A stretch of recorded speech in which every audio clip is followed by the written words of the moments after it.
It's a jet to holiday. Vi vil jo være fuldt fokuseret på det her. Så er det nu, Jonas. Det er nu, vi bliver verdenskendt. Kan du mærke det? Ja.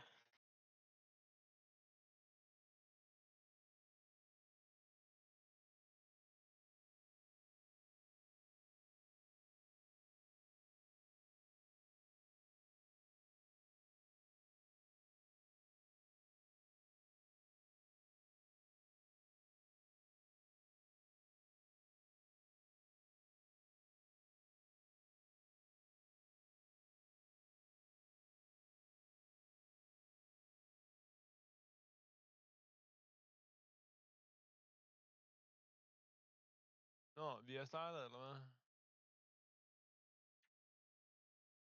Kan folk høre os nu? Kan folk høre os? Velkommen til dagens CS-kamp med kommentatorerne Morten og Dr. Jones her. Velkommen til. Og vi vil bare lige starte med at sige, at vi tager ikke noget ansvar for noget af det, der bliver sagt. Nej, det bliver vi nødt til. Fuck! Vi går ind for god tone og fællesskab og holdsport.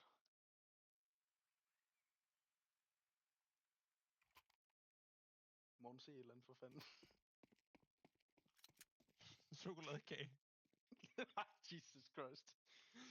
Det er jo også svært at sige noget, når de ikke er begyndt endnu. Det er jo kun warm-up, altså. Hvad plejer man at sidde og sige i en warm-up, altså?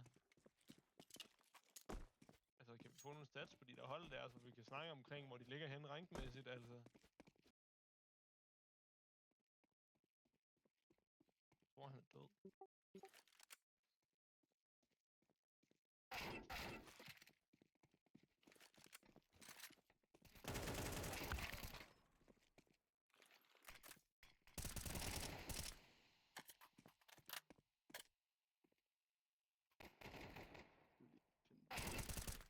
Det er jo bare klassisk warm-up. Det her ved vi, hvem der skal spille.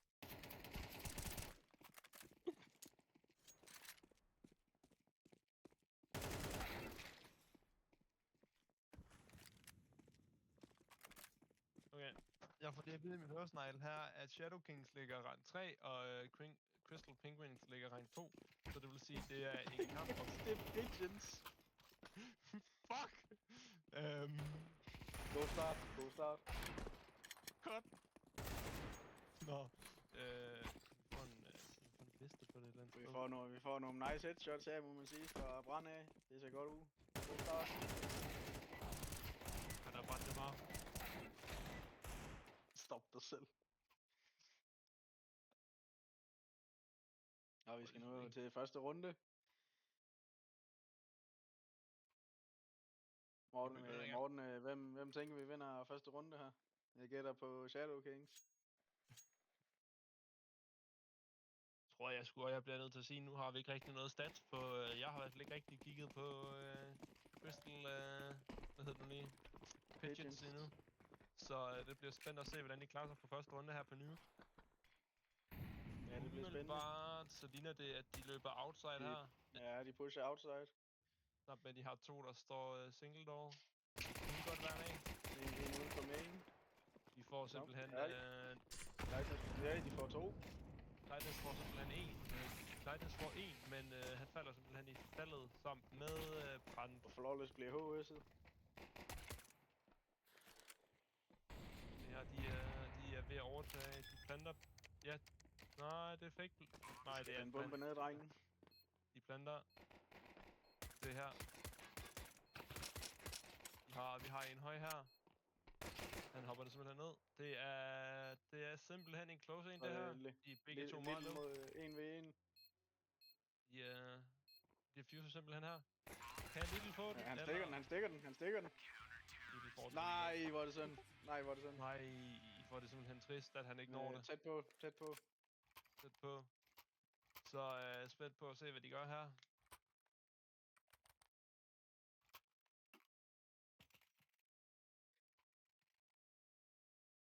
Ja, de laver i hvert fald forspej, kan vi se.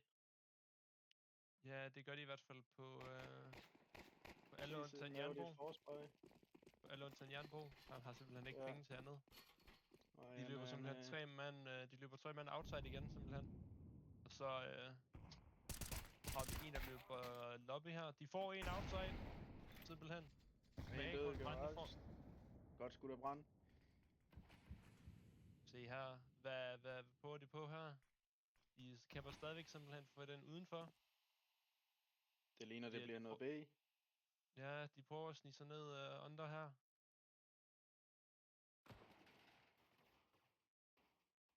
Samtidig med, at de har noget outside også. De ved ikke, det virker til, at de prøver at se, om de kan få nogen, inden de lige beslutter sig for, hvad de vil. De har ham på ramp, der simpelthen venter at push, simpelthen. Hvad jeg kan se op på kortet. Ja, de pusher simpelthen lobby her. De CT virker til at bare prøve at se, om de finder ud af, hvad der er. Shadow Kings lige nu.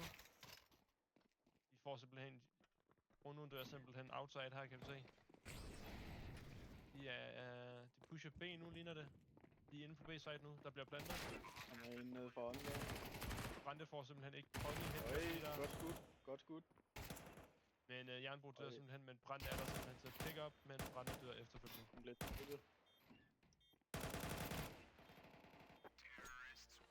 Jeg har en dobbelt, han er en død. Yes, Nice, godt spillet. Anden runde går simpelthen til Shadow Kings. Hvad siger du, Jonas, efter de første 2 runder?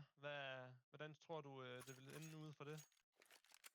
Tror du, det kan blive en tæt kamp, eller tror du, at hvis Shadow King fortsætter med at spille sådan, at den går til dem? Jamen, nu har jeg set Shadow King spille en gang på New York, og det gik faktisk rigtig godt for dem. Så jeg vil da gætte på, at de vinder. Det håber jeg da i hvert fald. Ja, det siger du ikke. Der kan man jo trods alt sige, at der skulle Sørby i hvert fald bruge en gravsten, da de var færdige. Men det kan de jo gå tilbage til at kigge på. Og der bliver skrevet i Twitch-chatten, at man næsten ikke kan høre, hvad vi siger. Det er fucking episk. Hey, husk ordentligt tone. Ja, det er rigtigt.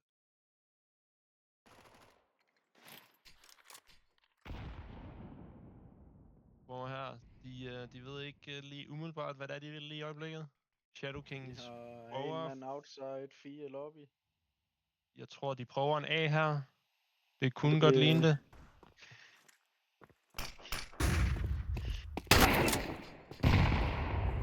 Det her, det er simpelthen Brande får simpelthen ham, der står... De er ude af. De får en mere høj. Det her. De får den simpelthen nede på A-side her. Og det er kun Little, der dør i faldet, hvor er det simpelthen bare godt spillet. Det er fantastisk. Skal vi se her. Hvor har vi deres sidste mand er outside lige nu. Han går garage. Jeg tror, han prøver at save her. Ja, det gør han også. Han går til CT spawn. Ja, men simpelthen en klasserunde fra Shadow Kings, vi ser her, folkens. Mega godt spillet.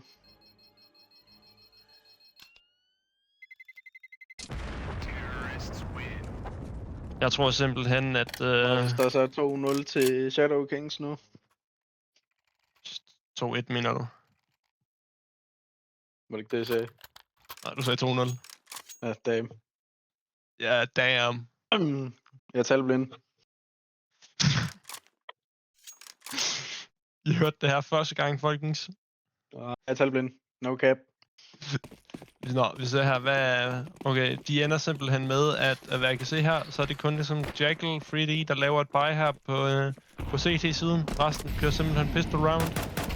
Imens Shadow Kings fuldt op. Little, der får et pick i garage her. Det er simpelthen et kongeskud, der bliver lavet her.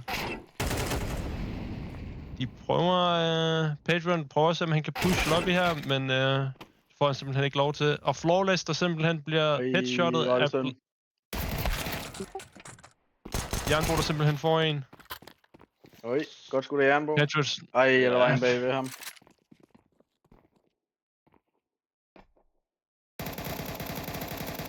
Se hvad der sker her. Hvad de ender med. En 3v3.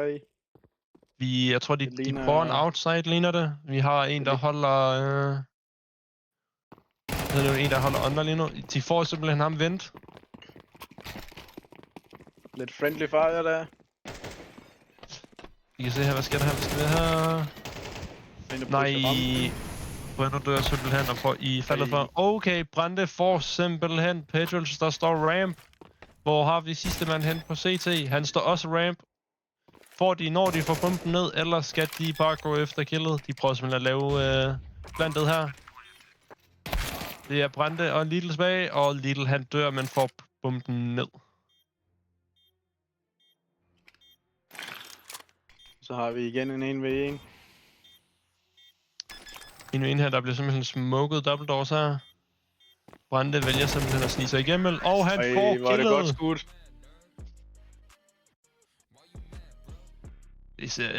Det ser jo lovende ud for Shadow Kings, det her, altså.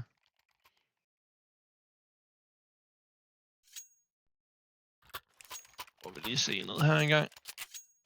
Og nu er der også full buy fra Crystal Pigeons af.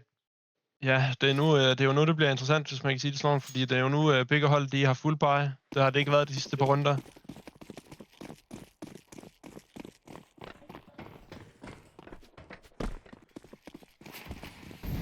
De vil nok få noget kamp til stregen nu.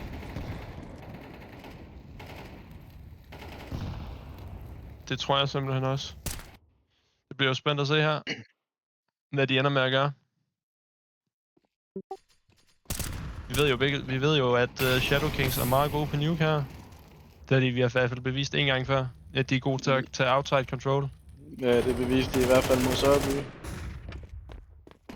Det her, og Brande får simpelthen udenfor, men han dør efterfølgende til... Den bliver rated. Yes. Det her, de er ude af, prøver de på her. Og Bruno får simpelthen... Fuck, hvor det ser det jo godt ud, det her, altså. Det ser skide godt ud. Og der var han var ikke klar på manden høj. Det er så trist, at at de taber ind på det, men Jernbo, der simpelthen bliver shotgunnet her, det er ikke særlig sødt. Så har vi Little i en 1v2. Og Little bliver skudt.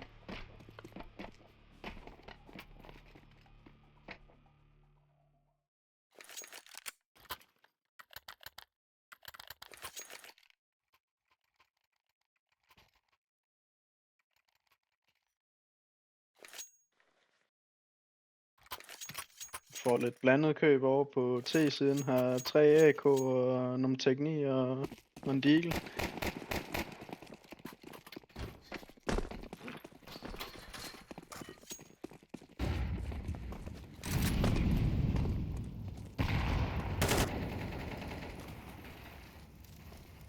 Se, hvad er de simpelthen med her? De prøver at få et outside control igen. Okay, og Brande pusher simpelthen. Brande! Oi! Altså, Brande, han er jo virkelig bare, altså... Han er varm. Han er fucking varm i aften. Han bliver trader, Jack. Flawless, der får en mere, outside...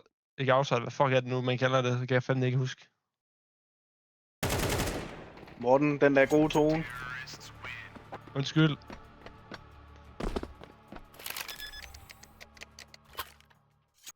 Og Shadow Kings, der nu står 4-2. Ja, så er det store spørgsmål, hvad den er ude i.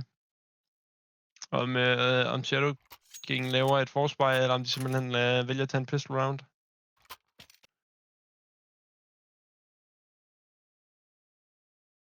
Det er i hvert fald ud til fra Crystal Pigeons side, at de tager en Echo. Ja, vi har... Vi går efter en outside kontrol igen, så det ud til 2 mand. Yes, en, der pusher, en fra CT, der pusher trophy simpelthen. Yes, og vi har jo simpelthen Shadow Kings, der har fuldbredt den her gang. Sidste gang, der så vi jo, at de var meget gode til at... Og Bueno blev skudt i lobby.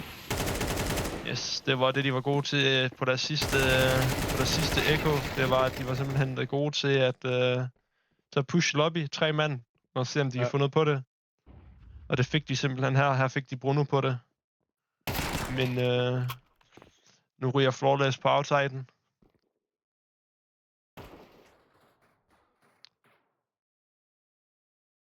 Jeg er spændt at se, hvad der er Shadow Kings at gøre her.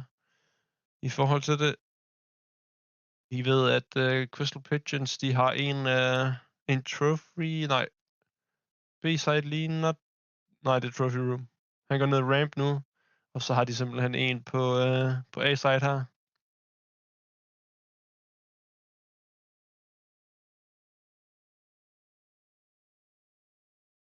Spørgsmålet er, hvad der er Shadow Kings har i tankerne her. Der B-side er umiddelbart clear lige nu. Hvad ligner det? De prøver noget outside her. De går efter en A, ser det ud til inden fra main A. De skal passe på backside og høj her. Ja, de har begge CT på side. Og Brand han dør der, de vil få bomben ned. Men Lidl får bump. Ja, Little får bomben ned, men bliver derefter skudt. Knap så heldig runde for Shadow Kings side af, men virkelig godt spillet for Crystal Penguins. Nej, ikke Penguins. Pidgeots her. Penguins! Jeg ved det godt. Du skal ikke sidde og grine, Jonas. Jeg er sprogspasser, og du er talblind. Ja. Jeg er talblind, jeg kan ikke se lyde.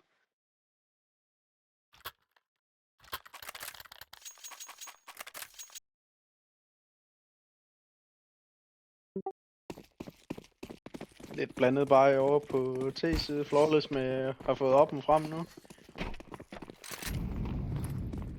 Da vi slår lidt med Orp her. Det glæder mig til at se. Det gik forholdsvis godt på mod Sørby på Nuke. Så må vi se, hvad det ellers sker her. Der er en, der holder trophy. 2, der pusher. Og Branden han dør ud outside. Lidl får simpelthen et godt skud her på deres Patreon. Ja, her. Ej. Der røg Bueno. Bueno døde simpelthen til Lightness. Flawless rammer ham med oppen. Det er godt skud. Det er jo konge. Har de bump med? De har simpelthen en, der pusher single dog her. Vi er nu ude i en 3v3. Vi pusher single dog. Ej. Jernbo. Det er 1v3 her mod Flawless med AWP'en. Kan han gøre det? Nej. Han får den desværre ikke. Det er ellers uheldigt. Nej, ellers god start for Shadow Kings. De kan nå det endnu. Det er 4-4. De har masser af tid at løbe på endnu. Men det store spørgsmål bliver, hvem der får første halvleg. Eller om den ender med at være lige. Det bliver 4 Deagles og en teknik på T-side, kan jeg se.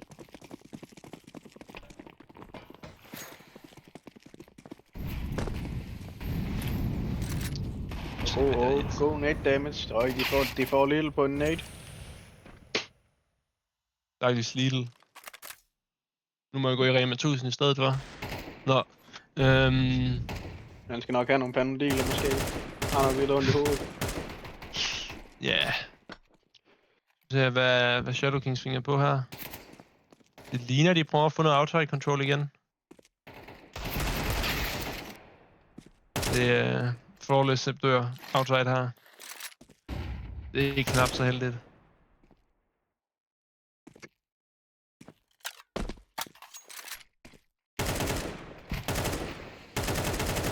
Se hvad der sker.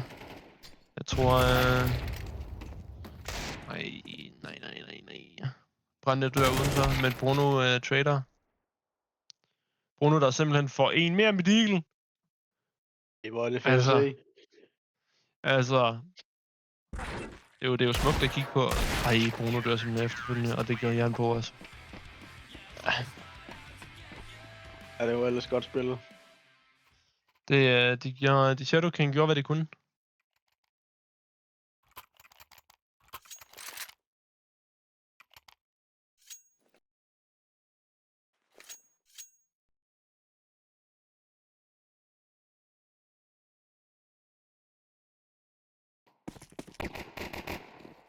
Det er simpelthen det ser ud full til, buy. Ja, vi har et full buy på begge sider. Og CT prøver simpelthen en AVP for første gang i de første 9 runder. Og Lidl får ham igennem smoken. Jeg tror, hvis han skal en tur i Lidl for at købe nogle Panodiler efter det der, det kan være, hvis han er sød, at han får noget rabat.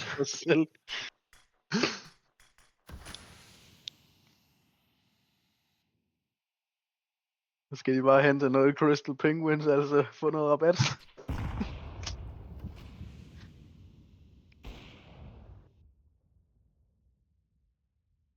Det er ud til, de vil ned på den B der.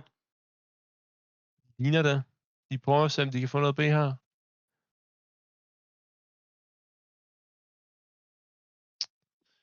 De spiller den lidt stille, hvad jeg kan se. De prøver simpelthen at se, om de kan få lov til at se, om der skulle være nogen CT på site, før de simpelthen vælger at pushe den. Men B ligner simpelthen clear ud over, der er en enkelt CT på ramp. Og det er simpelthen AVP'en, der står ramp her. Men han bliver simpelthen... Ja, han var simpelthen ikke klar. Han var ikke klar på Bueno. Nej. Bueno, der laver ninjaen, og lige får deres passion. Det var jo smukt at se på. Vi har Flawless, der står ramp her. Flawless med 2. Jernbog med den sidste. Ej, det er jo bare simpelthen smukt at kigge på det her. Det er fantastisk at se.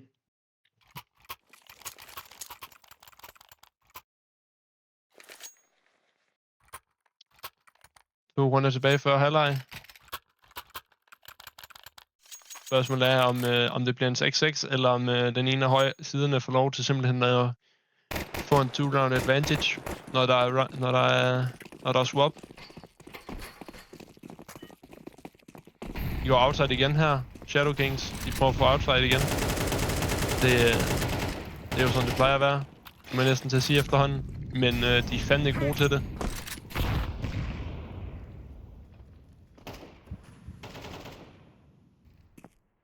Ja, de har smoke linet op, kan jeg se.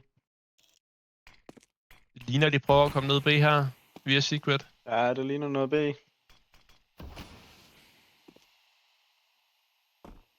De skal passe på her. Det er lige op, der er manden der. Lidl får ham. Lidl får ham først, simpelthen. Nej, Brande, der dør i garage her. Ja, han bliver traded af Flawless. Ja. Men Lidl er nede på B. Ja. Det er en 3v3 her. De er lobby nu. Kan jeg vide, hvad de prøver på her? CT har en mand med shotgun lobby. Kan han få lov til at gøre noget, eller bliver han bare skudt med det samme? Han trader med Flawless. Han får to. Han får to. Får han tre. Han får tre. Han får tre. Holy shit, man. Shit, it plays for Jekyll 3D, man. Holy shit. Den swag der, den er OP. Den var i hvert fald ikke godt dæk på mig, skal sige det sådan. Den er ikke helt dum. Nej, spørgsmålet er, om han får lov til det igen. Det ser vi ham simpelthen ikke gøre. Han skifter til M4'en her. Jeg tror, det skal have noget i prægen op, Panodiler. Det kan jo være, hvis Lidl er sød, så vil han give dem noget rabat. Men vi har simpelthen en, der pusher igennem en money. Ja, og Lidl får en høj. Det er en 2v2 her. Flawless simpelthen ud. Nej, han dør. Flawless, kan han gøre det? Han får pimpen ned, men... Ja, han dør til Nate nu. Han dør til Nate, desværre. Ellers godt spillet. Trist spillet. Trist måde at dø på, men... Det bliver simpelthen et swap nu fra T til CT med Crystal, der får 2 rounds advantage.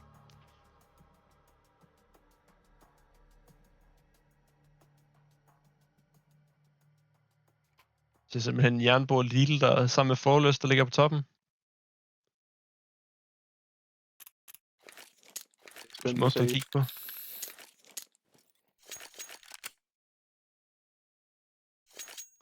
Jeg er spændt på, hvad de ender med at gøre her. Flawless med Dooley, skal vi se. Spørgsmålet er, hvad de ender med at gå her. Det ligner noget ramp rush. Kunne det godt, det ligner det. De får simpelthen en. Brand, der simpelthen får en. Han får to! Oj. Han får to. Oj, hvor er det godt spillet. Altså, Brand, han er jo bare, altså, holy shit, en mand. Han er brandvarm.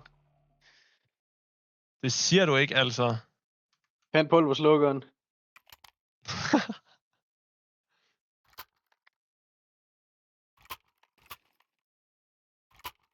Men det står simpelthen 6-7 til 6 på Shadow Kings og 7 på Crystal Pigeons.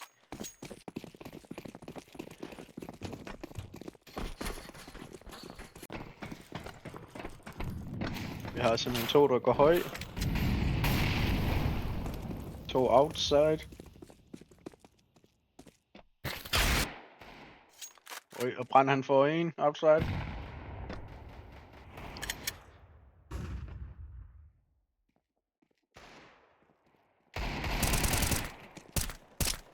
Han får en mere gennem smoken. Brand, altså. Brand. Han får to. Og Bueno får to i trophy. Holy shit, altså. Og Brand, der simpelthen får den sidste på outside her. Det er smukt spillet. Det var ikke længe, Crystal fik lov til at holde deres 2-round advantage, før det var, at de blev lukket ned. Det er jo bare... Det er jo fantastisk at kigge på det her. Det er smukt at se. Det er godt spillet. Det er rigtig godt spillet, og især... Og Brand med en ADR på 130. Shit, altså. Går noget outside nu, ligner det. De har noget, en enkelt mand outside og 2 mand outside. En på silo. En trophy room og en lobby.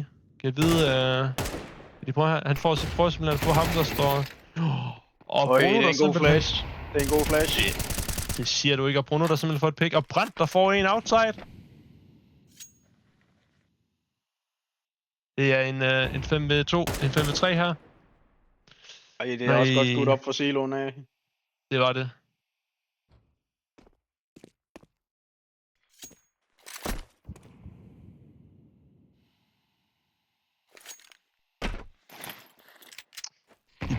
Det ligner, de prøver at spille lidt defensivt, Crystal her. Se om de bare kan få et pick, for de vælger, hvad de vil. De har 2 lobby og en outside. Ham outside ligner, han prøver at pushe noget garage her. Det kunne måske godt tænkes. Men Breno, der simpelthen finder ham på outsiden her. Og får ham. Og Little med ninjaen der. Og Jernbo, der får endnu en. Og Flawless, der får den sidste. Jamen, det er godt spillet. Det er klasse. Det er jo smukt at kigge på det her. Det er klasse.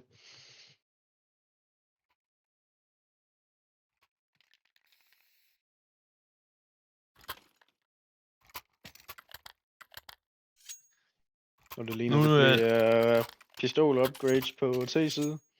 Det ligner, de kører en Echo med en lille smule buy fra T-side her. Ja, en lille smule UTL. Ja. Spørgsmålet er, hvad de ender med at gøre her. Det ligner, de pusher noget ramp. Men den bliver simpelthen mollet. Så de står lidt tilbage nu.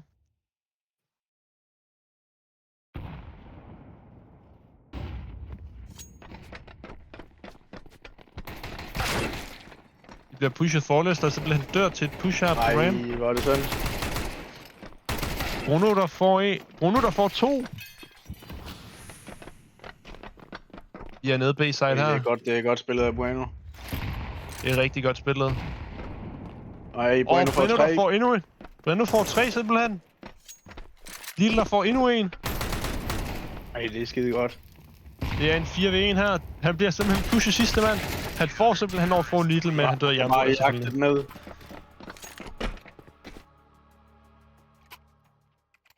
Det er skide godt.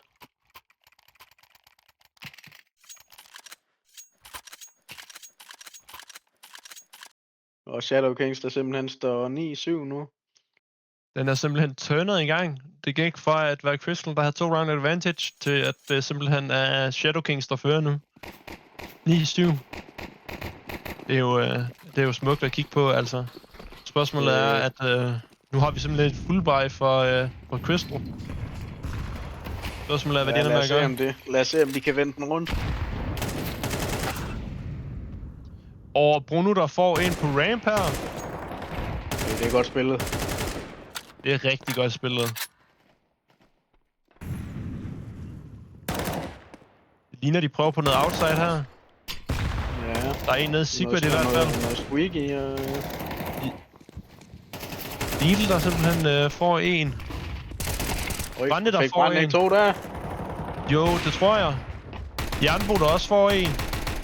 Det er en 5v1. Det er jo smukt at kigge på. Lightness, han står alene lobby. Det er fantastisk gameplay. Spørgsmålet er, om Lightness prøver at gå for den, eller hvad han ender ud i. Han prøver simpelthen. Og Lidl finder ham simpelthen. Det er simpelthen en runde for Shadow Kings af. Altså, det er jo bare... Og lige en timeout fra Crystal Pigeons. Det er nok et godt call i forhold til, at hvis de skal have en chance for at kunne follow op, så skal de til at gøre noget i hvert fald. De er gået fra at være 2 runder foran til at være 3 runder bagud. Ja, det ser ikke så godt ud for dem lige nu. Tror du, at Crystal har noget op i lommen, der simpelthen kan ændre det her? Ja, måske det kommer an på, om de lige kan hive noget op i lommen. Vi har i hvert fald set dem prøve at lave prøve at se, om de kan få et enkelt pick på ramp et par gange de sidste par runder, men det har simpelthen ikke lykkedes for dem. Nej. Tror du, de fortsætter med at gøre det, eller ender de med at opgive det? Ja, de bliver nødt til at skifte strategi. De har ikke fået det pick, der er på rampe de sidste par runder, og det har ødelagt det lidt for dem. Jo, de fik forløst, at de pushede 5 mand, men så var Bruno efterfølgende til at follow up. Ja, og de er allerede inde på A. What? Jernbo med en. Ja, og Jernbo med endnu en. Brand med 2. Jernbo med endnu en. Og Flawless, der får den sidste igennem smoke. Holy shit, en runde for Shadow Kings, altså. Det var hurtigt inde på site, men det blev lige så hurtigt lukket ned igen. Det er jo smukt at kigge på. Det er simpelthen en kommunikation, der kan et eller andet. Det er Shadow King i bedste for nuer. Men nu har vi jo også set dem spille nuke en gang for, hvor vi ved, at de har simpelthen bare styr på nuke. Og der var et friendly knife der. Der var noget team damage her. Er de begyndt at være uvenner på Crystal i forhold til, hvad de skal gøre her? Det kan godt gå ind og Jack der får Little. Jet med Little. Nu må vi se, hvad der sker her. Det er spændende. Jernbo finder ham. Squeaky. Jernbo, der finder ham. Det ligner, de prøver de 3 mand outside i hvert fald, og så en ramp. En trophy i hvert fald. Vi har simpelthen en, der er inde main. Og han finder simpelthen Bruno på side. Og han bliver simpelthen lukket ned af Brand. Men Brand dør simpelthen efterfølgende. Og Flawless finder ind på trophy room. Det er en 2v1 her.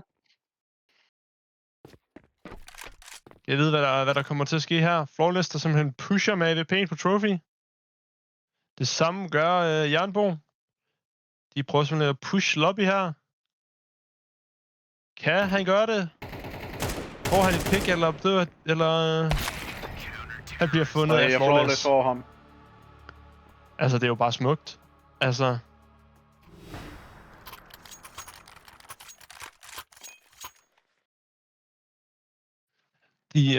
man kan i hvert fald godt sige, at ja,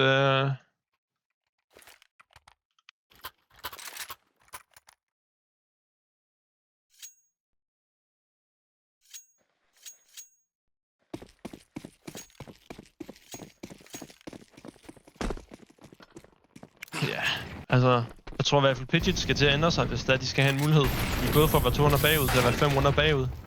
Ja, holy shit, Brande der får en. Brand får en. Men Brand der dør efterfølgende. Og men jeg Brand bliver traded. Det er jo smukt. Og i Lightness, der finder backside her. Og jeg er en bog bagfra. Det er en 2v2 her. Flawless og Bruno mod Lightness og Jackal. Får noget god nade damage på Lightness. Får de lov til at... De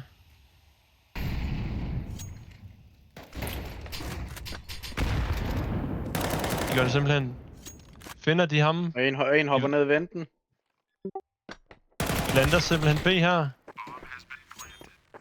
Lightness, der simpelthen får Bueno, men Flawless der til at follow up.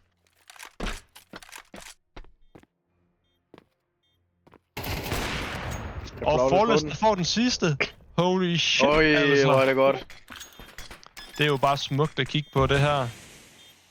Og hvis jeg ikke tager helt fejl, så er det sidste runde, vi har her. Det er det også. Det er simpelthen, det bliver en 13-7 til Shadow Kings. Altså, det er jo simpelthen smukt. Det er jo smukt at kigge på. Det er skide godt spillet. Det siger du ikke. Jeg synes, det er godt spillet fra begge sider af. Det er bare trist, at de ender med at simpelthen at være foran 7-5 i inden halvleg, men simpelthen ender med at smide den på noget af det groveste på T-side simpelthen. Men jeg tror heller ikke, de var helt enige om, hvad de skulle gøre på den der T-side i forhold til, at der var noget team damage indblandet og lidt af hvert. Ja. Kan selvfølgelig godt være et uheld, men det ved vi jo ikke. Og andet map, vi skifter til her, det er simpelthen Inferno. De gange, jeg har set Shadow King spille, der har jeg simpelthen ikke set dem spille Inferno. Så jeg ved ikke umiddelbart, hvordan de spiller på Inferno. Og det samme med Crystal her, dem har jeg simpelthen heller ikke nogen anelse om, hvordan deres map-pool ser ud.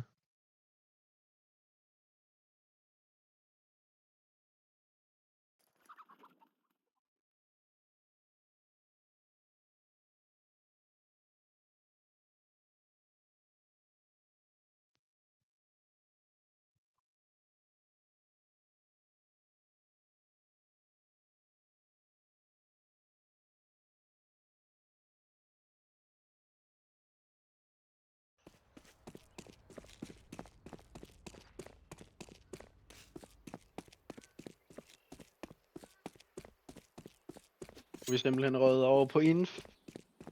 Jeg får simpelthen... jeg har lige fået nogle stats tilsendt i min øresnegl her. Crystal har simpelthen ikke spillet... har ikke spillet Inferno endnu. Indtil videre. Så der er der simpelthen ikke nogen stats på, hvordan de har klaret sig. Men det har vi simpelthen på Shadow Kings. De har spillet den 2 gange og har tabt Inferno begge gange simpelthen. Men de er heller ikke... jeg kan også se, at de plejer også at fjerne Inferno her. Shadow Kings side af.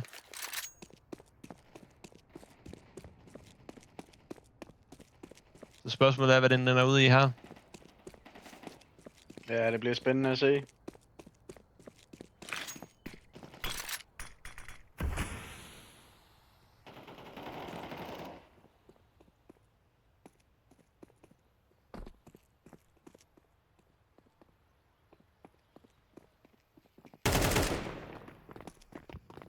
Der er simpelthen noget standard warm-up vi er ude i her.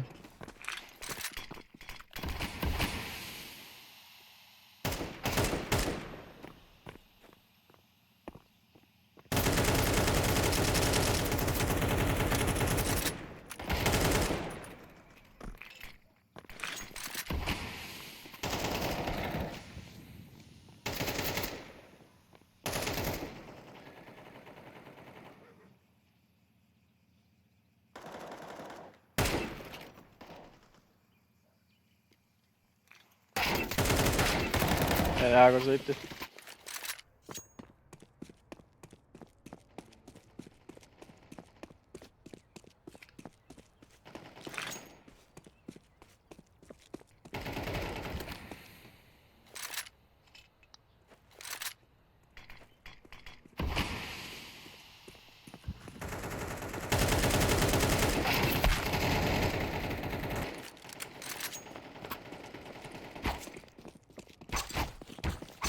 Jonas, hvad tænker du?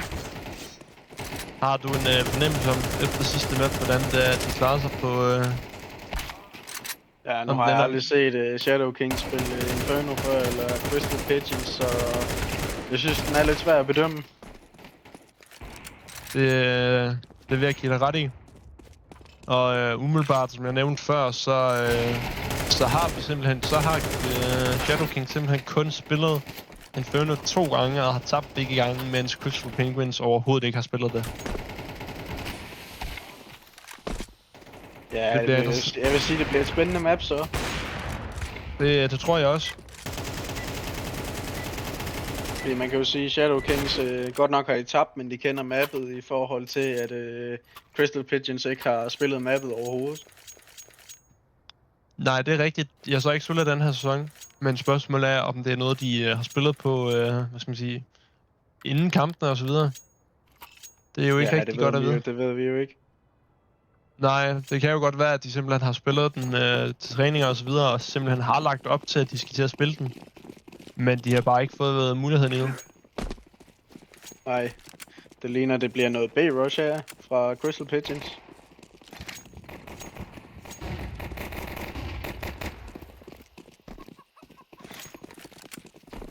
To, der roterer over for CT, og en anden, der tager den lange vej rundt. Jernbo, der simpelthen får en side her. Oj. Vi får simpelthen 3 mand. Brand med endnu en. Brand med 2. Holy smukt, altså. Det er skide godt spillet. Det er jo smukt at kigge på det her. Det er fantastisk gameplay. Det siger du ikke, altså.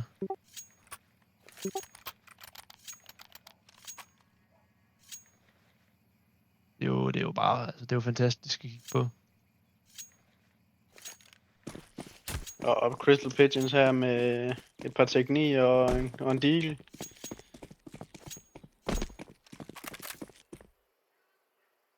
Det ligner igen, at det bliver noget prøve at få noget banankontrol her.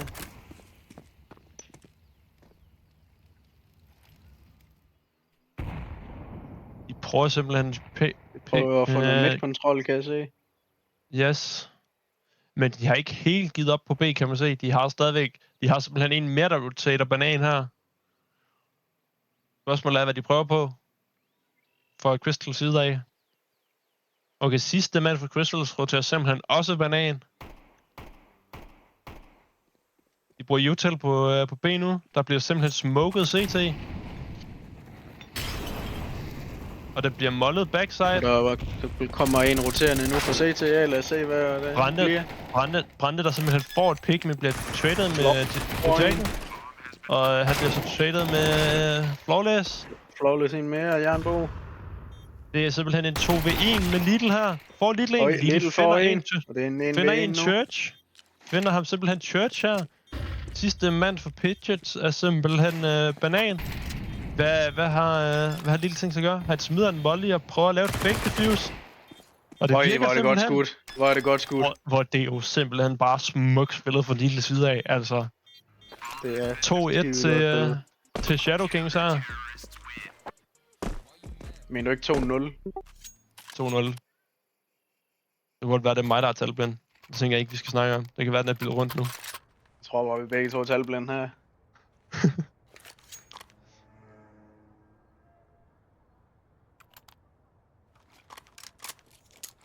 Og Crystal Pigeons med et næsten full buy nu. 3 GL og 2 AK'er. Yes, og så har vi et full buy her for hvad hedder det, for CT side næsten full buy, fordi vi har simpelthen Jernbo på en Famis her. Pusher noget midt her, ligner det. Og op i apps. Og det er noget godt nade damage, de får. Det er rigtig godt. Spørgsmålet er, hvad de tænker sig at gøre her. De har en på banan her, på Crystals side af, og 3 midt, der prøver at komme ind på noget af her. Vi har fundet, yes. Flawless finder simpelthen 2 mennesker i apartments. Men dør desværre på det. Spørgsmålet er, hvad de tænker sig at gøre her. Vi har det ligner... Det er 2... De har 2 i apps i hvert fald. Boy, Lidl Lidl for 2. Brand for en. Lidl, der dør på site, og det samme med Bruno. Det er en jernbo og Pumpen brændt. bliver nu plantet. Og det er simpelthen en 2v2, vi er ude i nu. Spørgsmålet er, hvad de har tænkt sig at gøre her. Vi har en jernbo, der går noget apartments her.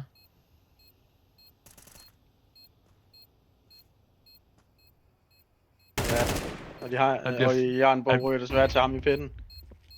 Yes. Brand er simpelthen en site her. Der bliver simpelthen fundet. Det er en... Det er ellers godt spillet. Det er ellers smukt spillet. De gjorde, hvad de kunne. Jeg tror, det bliver en... jeg tror simpelthen, det bliver en echo for Shadow Kings side af her.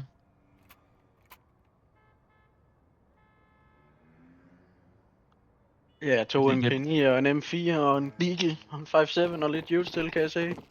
De vælger simpelthen at have force buy på 3 af deres spillere her. For Shadow Kings side af. Og under kontrol. Der røg Brand desværre og Lidl. yes. Det er... Og det er Jernbog tilbage mod 4. Og Jernbo har en enkelt MP7 her. Han står simpelthen banan, men det ligner, de går noget af. Ja, de skubber noget af side her. Ja, de går af nu.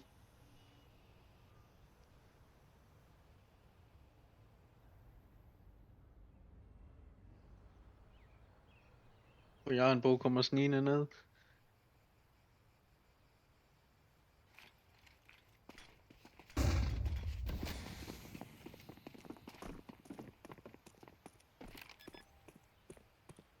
Og bomben må jo ned.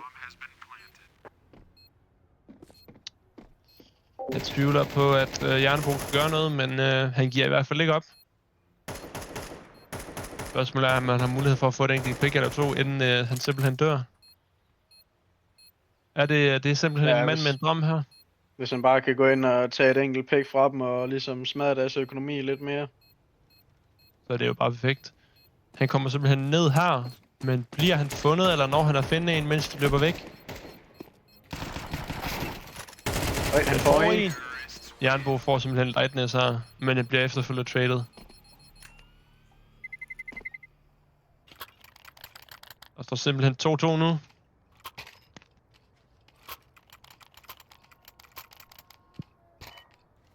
Morten, hvad er din prediction til første halvleg? Den tror jeg faktisk, at ud fra hvad jeg har set spille, så vil jeg faktisk ikke rigtig kunne svare dig på det lige i øjeblikket, for jeg synes begge hold egentlig spiller det meget godt, når de endelig vinder. Jeg synes kun de taber lige begge to fra begge sider af med et par enkelte fejl, eller fordi de får nogle tracks, hvor der er modpart måske ikke lige var forberedt på det. Der er nogle timinger, der ikke helt er så gode. Ja, nogle off-angles, som man ikke lige var forberedt på, der var nogen, der ville peak på, eller noget i den stil. Ja. De har simpelthen Crystal, der har kørt 3 mand midt her, og hvad det ligner. Og så 2 mand banan. Og en, der pusher op i apps nu. Og han bliver desværre traded. Jeg kan vide, at de vælger simpelthen at trække sig tilbage for banan af her, undtagen en enkelt mand. 2 second midt og 2 midt her. Det ligner, det bliver noget af, de pusher nu. Smider noget util i hvert fald. Det ligner det ikke, men vi har 2 for Shadow Kings, der simpelthen pusher banan her. Bliver skudt i apps. Og Lidl, der simpelthen får en side simpelthen. Lightness, der får en, men bliver traded af Brand. Brand, der pusher kort her. Det er simpelthen stoppet af Mollyen. Crystal har simpelthen... Brand bliver simpelthen ramt hårdt af noget netværk her. Kan han gøre det simpelthen?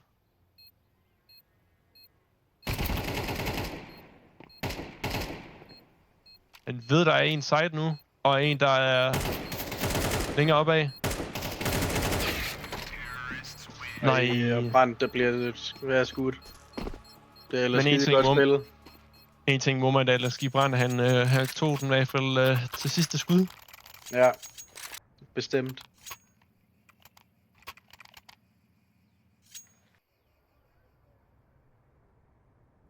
Det ligner det er full buy på Shadow Kings nu.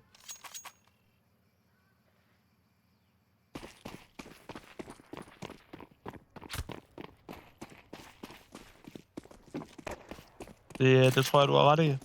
Spørgsmålet er, hvad de har tænkt sig at gøre her. Det Om de har tænkt sig at prøve at få noget midtkontrol her.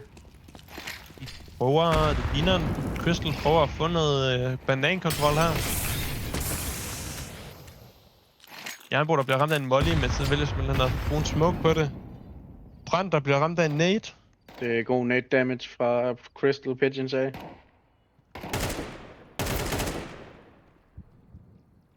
Og Flawless bliver desværre skudt. Det bliver simpelthen... Men Little Force finder simpelthen en her. Ej. Han får simpelthen 2. B er simpelthen fuld åben nu. De rotater simpelthen Crystal. Little er simpelthen finder en i midt. De rotater simpelthen alt, hvad de kan. B her. Det er Bruno og Little mod Jackal og Lightness. Det ser ud til, at Shadow Kings de saver. Ja, det kunne jeg godt forestille mig. Det er trods alt en 2v3 her.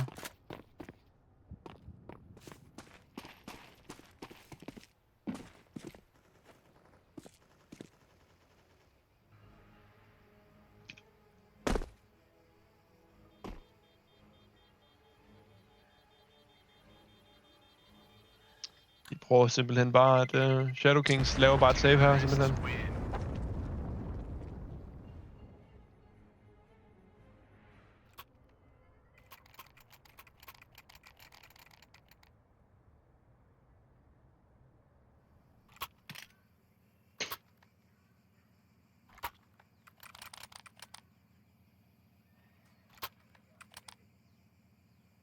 Det ser lidt stramt ud med økonomien for over på Shadow Kings.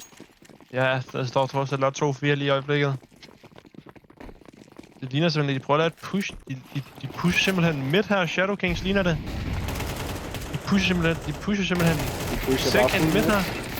Pusher den midt. Det er jo smukt godt spillet, det der.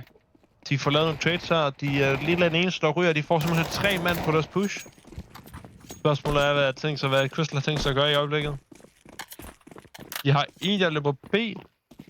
De rotater simpelthen alle 4 mennesker B her. De bliver simpelthen... roterer ned banan igen.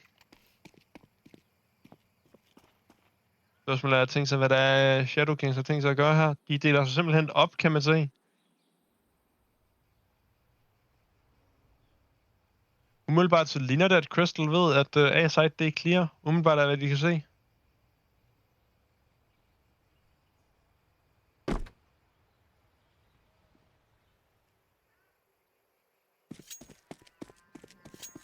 Og de roterer de resterende spillere over på A nu. Ej, de lader en blive B. Og Brand der simpelthen får en med Deagle her, men bliver traded efterfølgende. Der er noget fake plant vi er ude i her. Det er en 3v1, vi ser her for Shadow Kings side af. Flawless kommer bagfra. Flawless kommer bagfra og spotter ham simpelthen. Hvor er det godt spillet. Hvor er det smukt spillet af Shadow Kings her.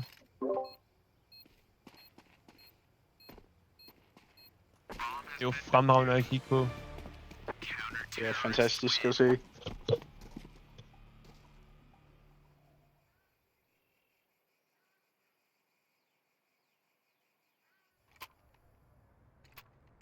Jeg tror godt, den kunne gå hen og blive tæt, den her. Det tror jeg faktisk også godt, den kunne. Det er simpelthen full buy for begge sider af.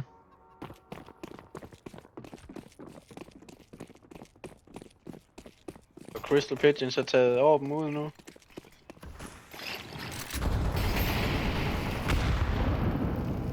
Lige prøve at få noget tidlig banankontrol. 2 der pusher second mid. Ja. Jeg tror du simpelthen, de ender simpelthen med at pushe banan. 3 mand af hvad det ligner. De prøver i hvert fald at skubbe den her, kan man se. Selvom de kan få noget pick på det.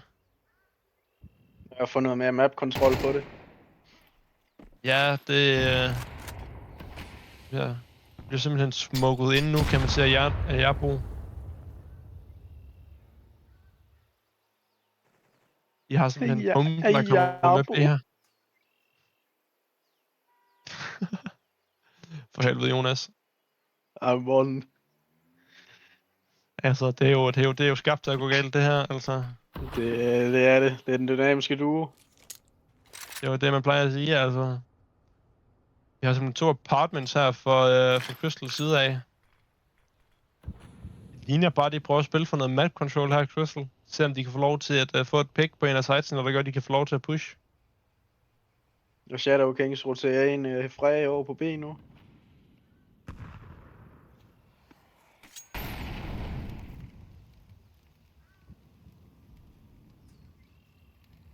Nu er spørgsmålet, prøver simpelthen at pushe den her Crystal mod prøver at pushe ind på B nu. Det finder Jabo her. Men, Brand er der til trade. Brand får 2. Han Brand får med 3. Og jeg brændte desværre traded. Den går ikke helt. Og Flawless der simpelthen prøver at push Church her, men dør simpelthen på det. Det er Lilla Bruno mod Lightness og et eller andet navn, jeg ikke kan finde ud af at udtale.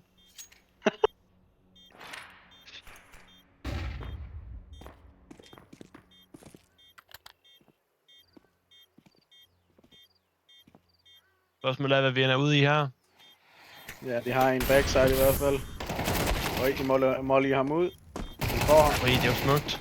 Nej, og han får 2. De liner simpelthen op til ham. Det er jo simpelthen bare trist timing i forhold til det.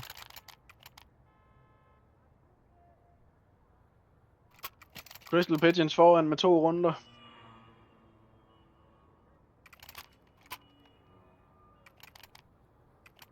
Og Flawless ude med VP'en nu.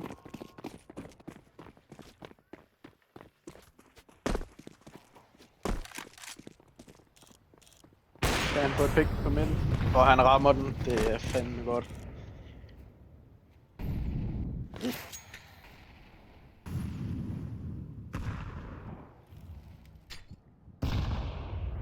Lige når de prøver at få noget apps-kontrol her.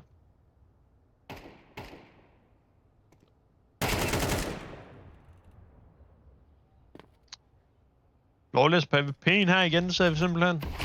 Det er fantastisk. Det er jo smukt at kigge på. Han har simpelthen allerede fået 2 på det. Simpelthen se, hvad den er ude i. Står simpelthen klar her til at... Er du sikker på, at han når at spotte ham, der kommer fra Apartments af? Og hvis jeg også han ikke spottet nogen. Hvad der sker her simpelthen. Lille der simpelthen får 1. Lille med 2. Lille får 2. Skide godt spillet. Det er jo smukt spillet for Shadow Kings side af.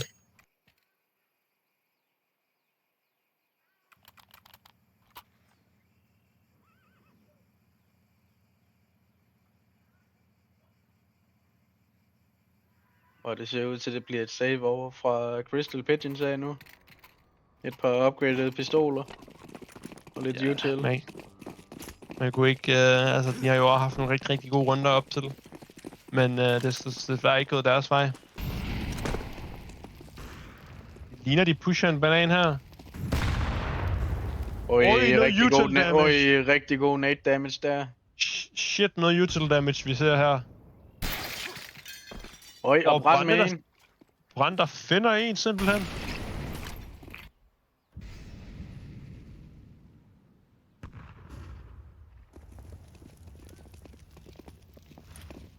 De pusher nu.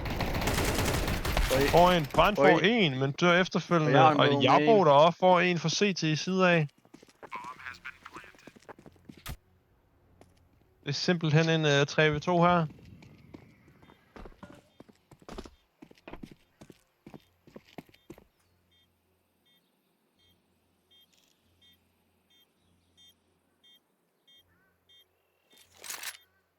Vi booster simpelthen op.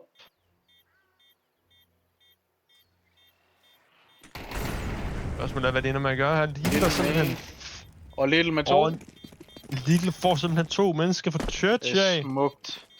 Shit, var det jo smukt spillet, altså. 5-5. Så er det store spørgsmål jo. Bare, hvem... Ender det med at være en 6-6, eller er der en af holdene, der ender med at få en 2-round advantage her?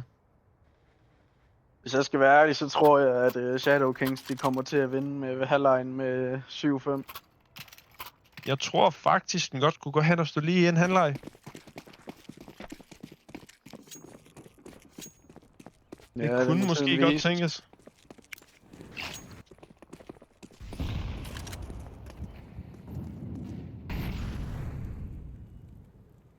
Og de pusher simpelthen igennem second mid op i apps.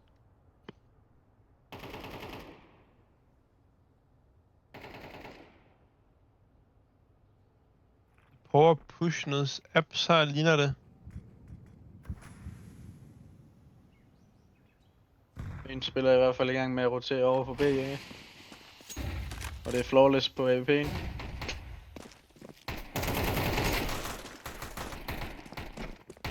Ej, de får 2 på det. Ja, det ser ikke helt ud til at være Shadow Kings round, hvad jeg kan se. Men den kan jo selvfølgelig nå ændre sig. Vi har jo trods alt flawlessen på AWP'en her. Han får simpelthen ikke noget på det. Han bliver simpelthen taget med et wongbang. Buksen er nede direkte. Ja. Og har nok opbrug på en Pandodil, når vi er færdige. Ej. Måske lidt Efren eller en Strepsils. Det kunne være, det kunne hjælpe på det.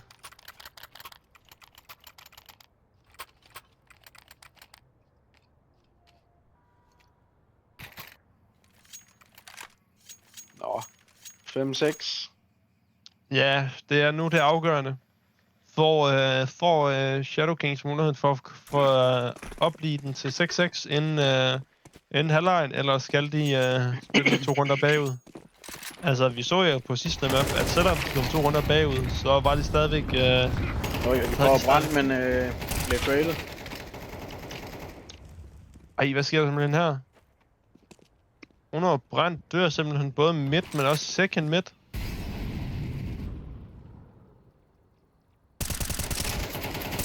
Lille, der finder en og dør efterfølgende.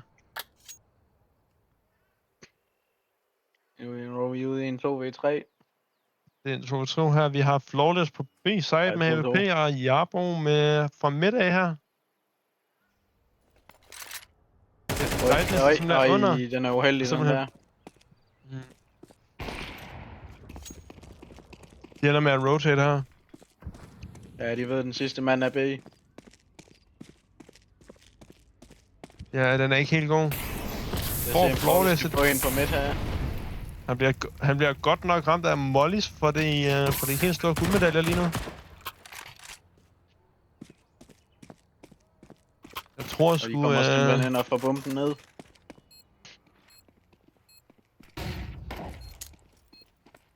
Jeg er spændt på, hvad der skal ske her. De er simpelthen godt sat op her på B-side i forhold til det. Og de får Flawless igennem smoken. Det bliver simpelthen en 7-5 til Tysk Crystal her. Inden halvleg.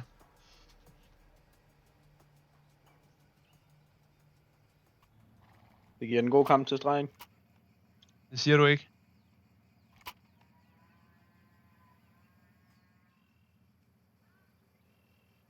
Men nu er simpelthen swap her på fjederne af.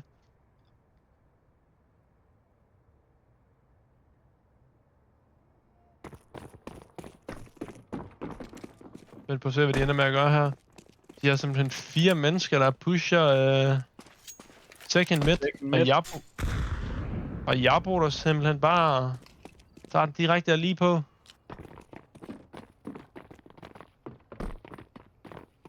Prøv at se, om han kan lave noget flashback. Og ja, de får 2. Oj, de får 3. Ej. Bliver traded. Får en 4. Kan Little gøre det? Little så simpelthen står alene tilbage her.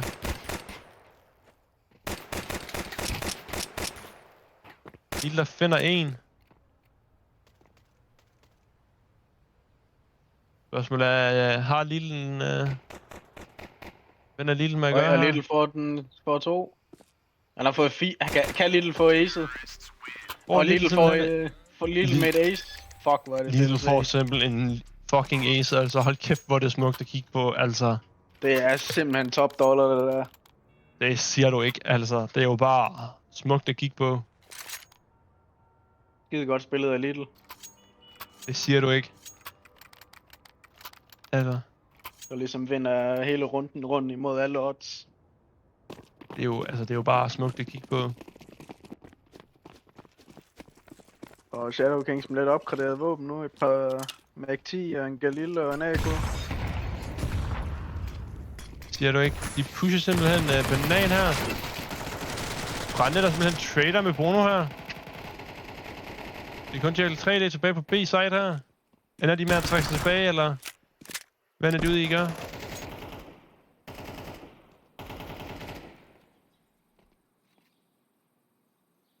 Det er simpelthen Crystal, der har en, der pusher second mid her, og resten, de kommer simpelthen fra C til A her. Hvad er det, Cyber Kings har tænkt sig at gøre her? Ser ud til, at de roterer mod midten. Imens de lader Brande stå tilbage på B i håb om at få et pick måske. Lille der simpelthen finder deres, der kommer bagfra. De ved simpelthen... Det er godt spottet. Det er jo simpelthen godt spottet, og nu ved de simpelthen, fordi de 3 mænd, der piker Brande her, de ved simpelthen, at det er fuldt clear. Så de rusher den simpelthen.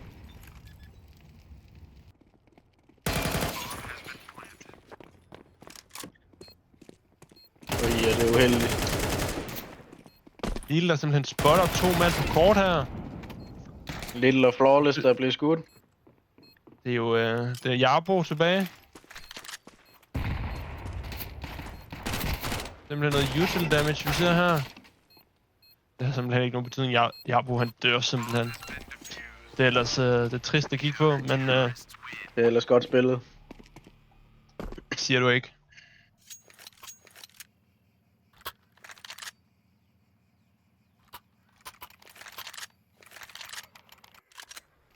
Det ser ud til at blive en Eco fra Shadow Kings af. På opgraderet pistol og en Mac-10.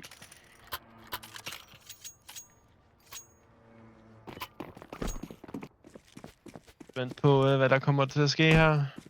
Der står simpelthen 8-6. Og det er simpelthen kun bedst ud af 2.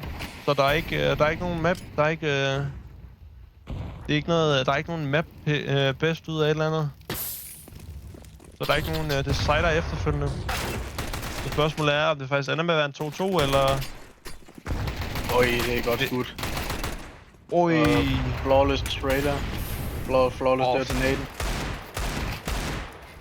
Healen er simpelthen på dealen her. Jeg får simpelthen ikke noget på det. Så er det 8-6 lige i øjeblikket. Spørgsmålet er, om den kan, hvad der er tænkt sig at ske fra Shadow Kings side af. Har de et eller andet op i ærmet, som vi ikke har set endnu, som der kan simpelthen vende det hele? Ja, lad os se om de kan hive noget ud i lommen.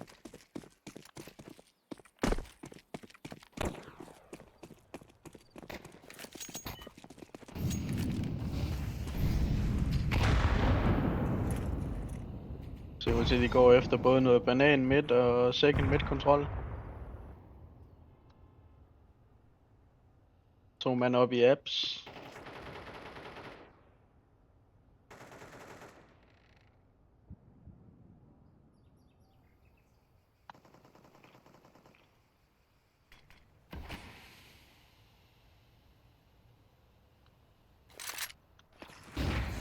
Der er sådan noget der kommer til at ske her. De prøver simpelthen at se, om de kan få noget. De dør simpelthen 2 mennesker på banan her.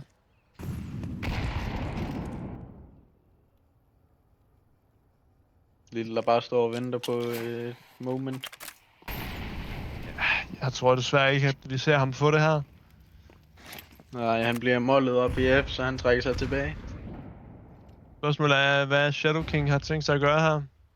Lille, der simpelthen bliver ramt af noget netværk her.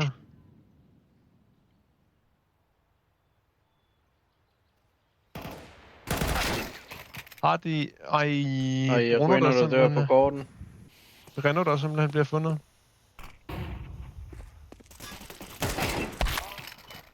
Flawless, der finder en, men bliver traded. Ja, og Little, der bliver taget op apartment.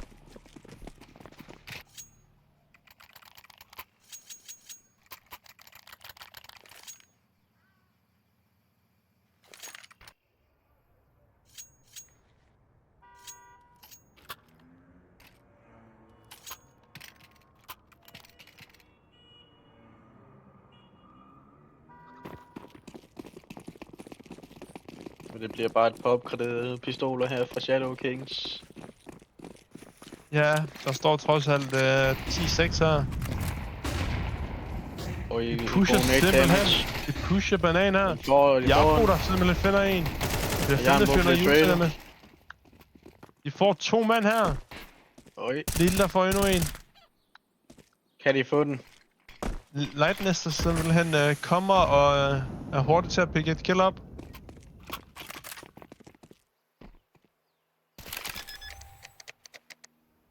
Og Lidl han blander nu bomben. Og i Flawless, der får en church. Flawless. Lidl er simpelthen blevet taget fra banan. Kan Flawless gøre det? Kan Flawless gøre det? Det bliver mollet her, ligner det. Og Flawless får ham. Og Flawless får den sidste. Hold kæft, hvor er det smukt spillet. Altså. Hvor er det kongespillet. Altså, som der er også en, der sidder og skriver her i chatten. Lille og Flawless, det er duo. Det må du da nok sige her. Altså, de spillede da den bare... Det er jo smukt at kigge på, altså. Det er simpelthen top dollar. Det siger du ikke, altså. Meget kan man sige om Flawless, men han er der sgu til, at når der skal spilles. Ja. Jeg har brugt noget util her for at se det i side af.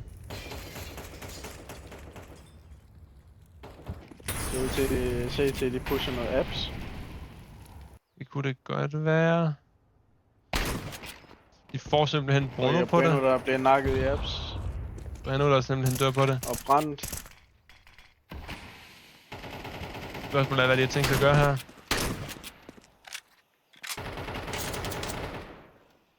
De booster simpelthen banan her. Kan de få noget på det? Det går de simpelthen. Ja. De holder simpelthen... Det er simpelthen Lidl og Flawless igen. Det er jo simpelthen det duo. Kan de simpelthen gøre det? Kan de vende den her 2v5 rundt? Altså... Det kunne jo være smukt, altså. De prøver simpelthen at gå noget A-side her, ligner det. De finder simpelthen en på det. Og trader med Flawless. Men Lidl får ham efterfølgende. Men han er desværre ikke klar på ham balcony. Ej. Ellers godt prøvet, godt forsøgt for Flawless og Lidl side af. Rigtig godt forsøg.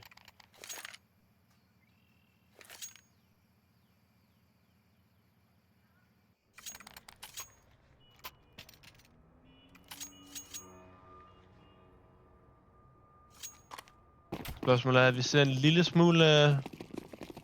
smule køb for Shadow Kings side af her. Ja, kan de vende den her? Kan de vende det rundt? Det kunne faktisk godt tænkes. Lightness er simpelthen rush, så... Øj, det er god nade damage fra Crystal Pigeons. Ja, det er jo simpelthen bare... trist. Spørgsmålet er, hvad Shadow King har tænkt sig at gøre her. De ved simpelthen, at BD er fuldstændig lukket ned nu. Brand der simpelthen får en AK her.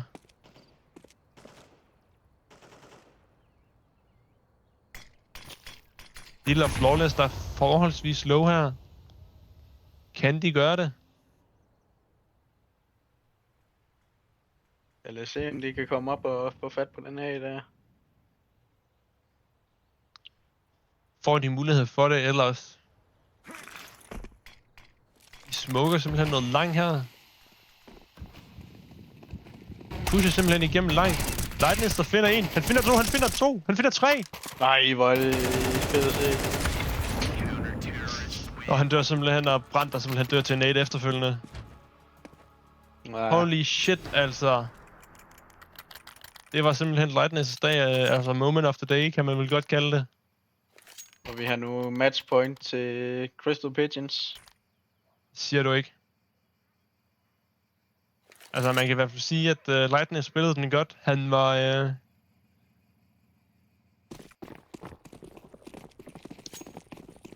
Der er spørgsmålet, kan Shadow Kings lave comebacket?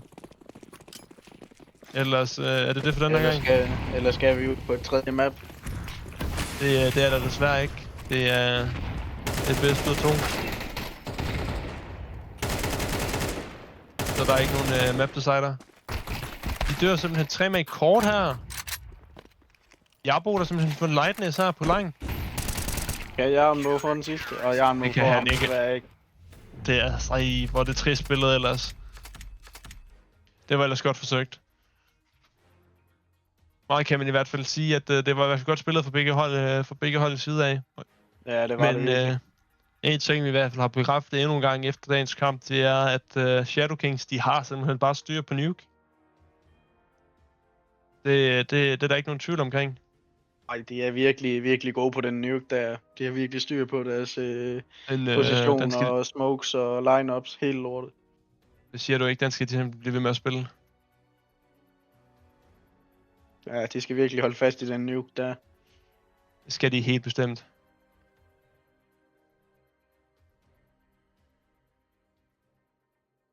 Så er spørgsmålet simpelthen bare...